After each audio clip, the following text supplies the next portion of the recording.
Pertama saya tuh pakai jerigen bekas karena kami belum punya kolam. Dari jerigen bekas itu kami potong-potong, kami punya kasih lubang itu sampai 8 jerigen, kemudian satu jerigen tak kasih satu paket. Paketannya itu 5-3, jadi 5 betina 3 pejantan. Dan itu luar biasa ketika bertelur, itu kami sudah senang sekali, tapi kendalanya adalah ketika penetasan itu yang menjadikan kendala, dan itu suka dukanya di situ. Suatu harapan saya sebagai mutiara, karena apa, di Gunung Kidul yang minus air itu ada lobster air tawarnya, dan ini adalah mutiara bagi Gunung Kidul, jadi kami namakan lobster mutiara. Untuk kendala di Gunung Kidul adalah terutama adalah air. Kami menggunakan air dalam, artinya ini air dari sumur bor yang dikelola oleh padukuhan kami, kemudian disalurkan ke sambungan rumah tangga. Jadi untuk mengurangi kebutuhan air, bisa untuk memodifikasi kolam ini dengan sirkulasi. Di tengahnya itu dikasih paralon, kemudian diparalel, kasih paralel, kemudian nanti kita bisa menghemat untuk listrik, yang untuk aerator itu satu tenaga saja, satu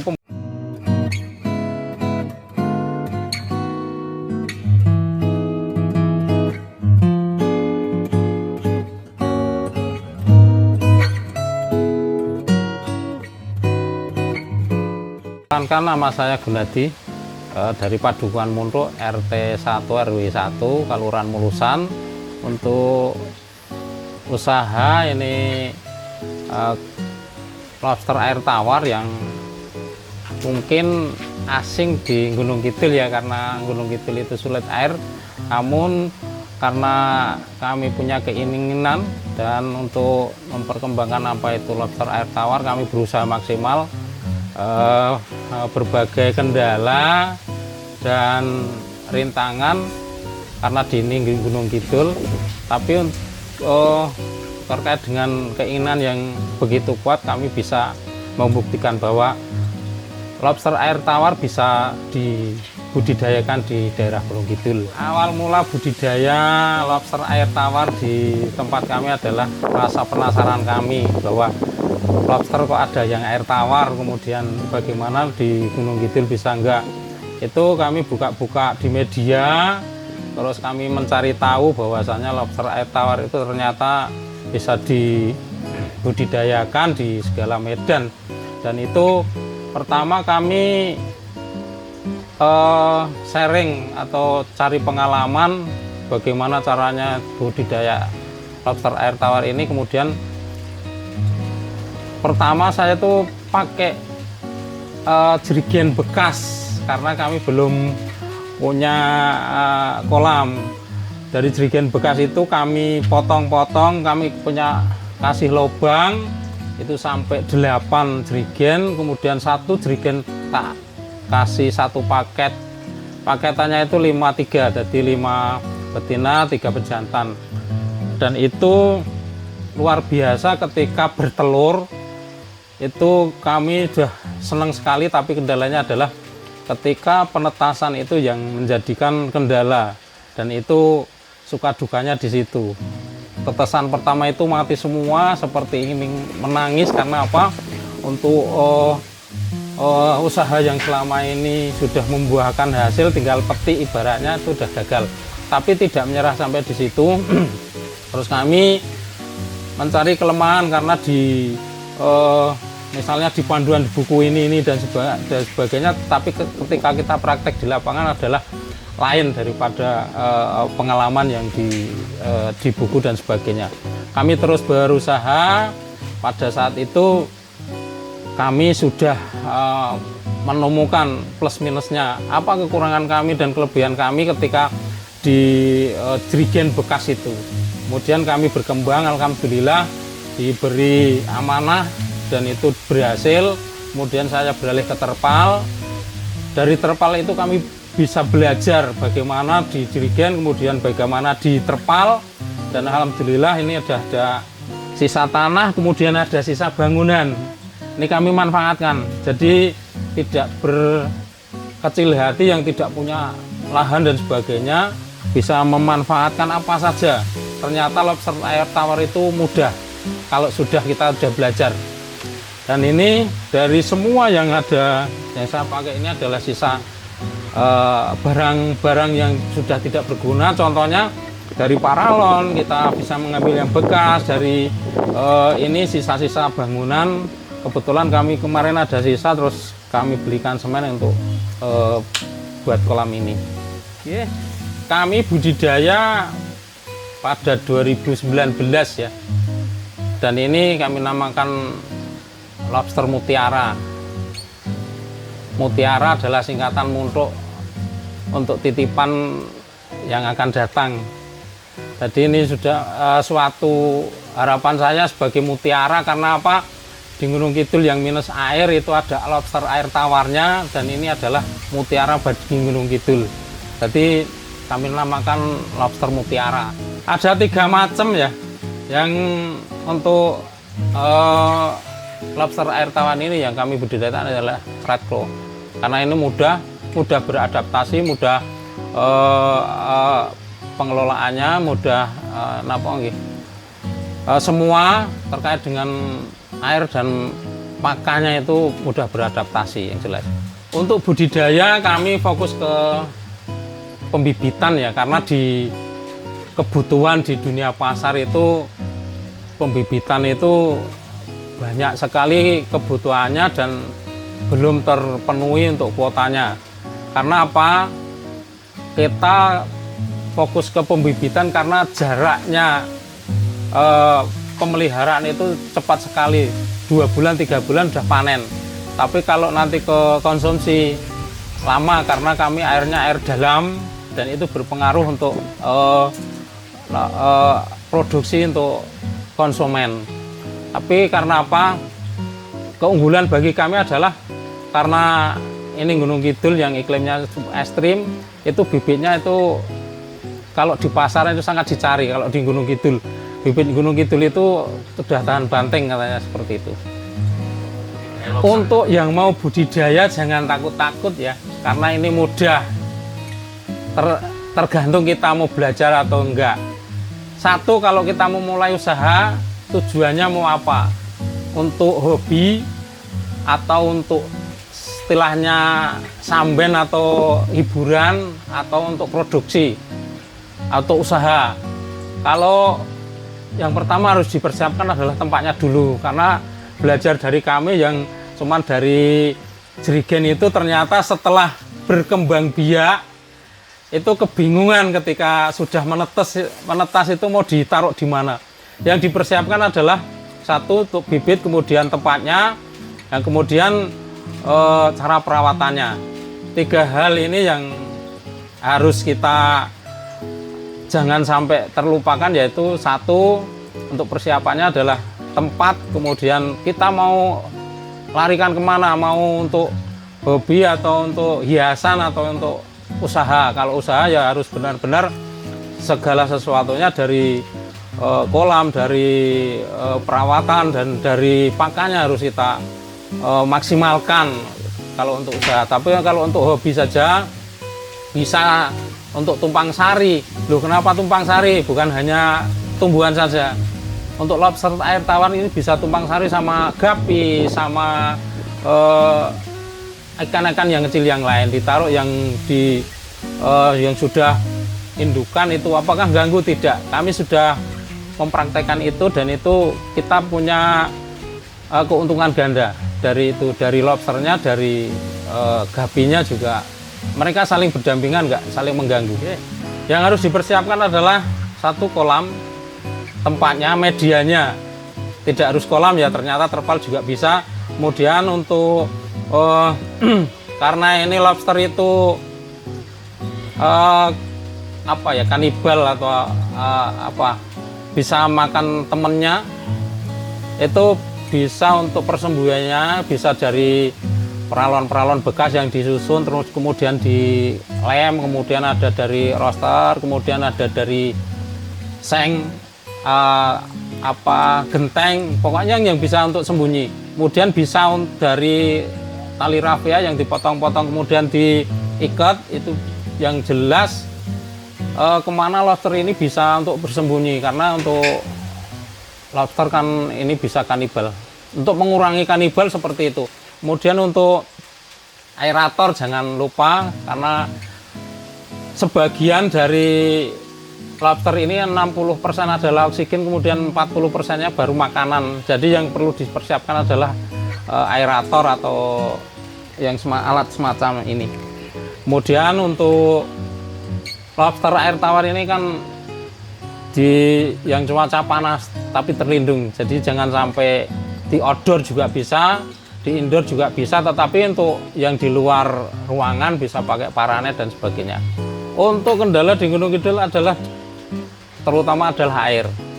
Kami menggunakan air dalam, artinya ini air dari sumur bor yang dikelola oleh padukuhan kami, kemudian disalurkan ke sambungan rumah tangga. Jadi untuk mengurangi kebutuhan air bisa untuk memodifikasi kolam ini dengan sirkulasi, di tengahnya itu dikasih paralon, kemudian diparalel, kasih paralel, kemudian nanti kita bisa menghemat untuk listrik yang untuk aerator itu satu tenaga saja, satu pembangkit untuk aeratornya, dan sistemnya nanti bisa untuk diparalel, kemudian air diangkat dilewat jaringan pipa kecil yang dari PLN itu bisa untuk jaringan listrik itu yang pipa kecil itu, kemudian dilubangi air sama air yang turun sudah menghasilkan oksigen, kemudian air yang dipompa dari sirkulasi itu satu untuk mengurangi kekentalan atau kejenuhan air itu. Jadi air itu kalau bergerak untuk mengurai bau dan sebagainya, tapi kalau air itu tergenang kemudian kena sinar matahari biasanya itu timbul hijau, kemudian pekat dan sebagainya. Untuk mengurangi itu kita bisa bikin sirkulasi air dari kolam 1 sampai kolam berikutnya itu untuk diparalel, kemudian air itu disirkulasi jadi air bergerak terus, dan itu untuk ketahanannya sampai 1 bulan, nggak usah dikuras, itu juga nggak apa-apa sebetulnya. Itu tip kami yang dari Gunung Kidul. Untuk sirkulasinya itu dimaksimalkan dari untuk menghemat energi listrik, kemudian untuk menghemat air ya caranya di paralel seperti itu. Untuk pemberian pakan sehari 2 kali, malam sama pagi, tapi untuk porsinya berbeda. Untuk malam itu maksimal karena ini hewan nocturnal yang keluarnya itu cari makan untuk di malam hari, itu dimaksimalkan. Untuk paginya itu sedikit, dan kita jangan sampai lalai ketika pemberian pakan itu seperti apa. Berarti kalau masih banyak berarti dikurangi, berarti kalau bersih berarti nanti ditambah.